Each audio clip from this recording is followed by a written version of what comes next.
इजहार करा मैं, इजहार करा मैं, इजहार पसंद है उन्हें। इजहार दे बदले ओ अगों मैनू होर भी दवे। अड़ी फसी मैं आपे ही करदा,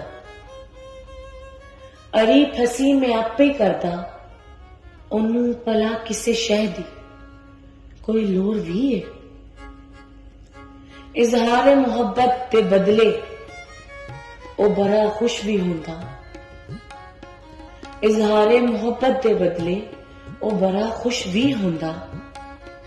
ओ होर नेड़े करके फिर इकरार आप भी कर वखांदा है। जे मैं कुछ मंगन बैठा, जे मैं कुछ मंगन बैठा, ओ मैनू आपे ही दे दिंदा। जे ओदा मैं शुक्र अदा करा, ओ अगों मैनू होर भी दिंदा है। इजहार करन दे फायदे वेख, इजहार करन दे फायदे वेख, मैनू पता क्यों नहीं मैं पुल्ली पै के फिर शैतान दे पिछे लगदा। जदों समझ मैनू आंदी फिर भी मैं रुकदा नहीं, ओ माफी दे के बस फिर मैनू कोल बिठा लैंदा। जरा नफरत करे ओ आप ही पिछे हटे ओदे कोलों, जरा नफरत करे ओ आप ही पिछे हटे ओदे कोलों। ओ ते मुस्कुरा के फिर ओदे वलों आप ही दुखी हुंदा।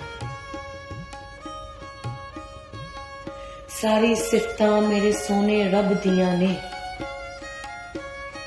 सारी सिफतां मेरे सोने रब दियां ने, जेड़ी ओने अपने शाह मुहम्मद नूं दित्तियां।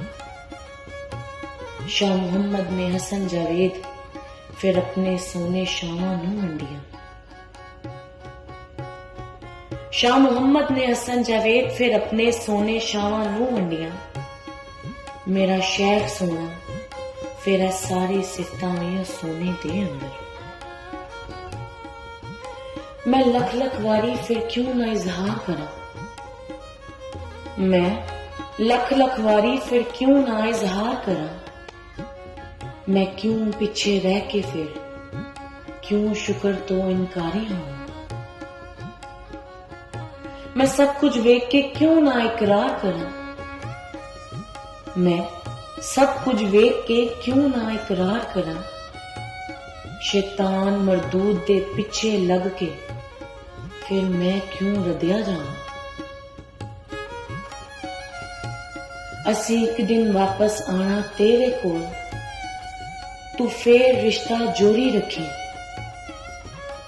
रब्बा इजहार करन दी तू हिम्मत दवी सानू। और इश्क दी तू फिर डंडे चरांदा जावे, पोरी इश्क दी तू फिर डंडे चरांदा जावे। असी भावें डिगदे टहंदे जाइए, पर फिर भी तू चरांदा जाए सानू। पर फिर भी तू चरांदा जाए सानू।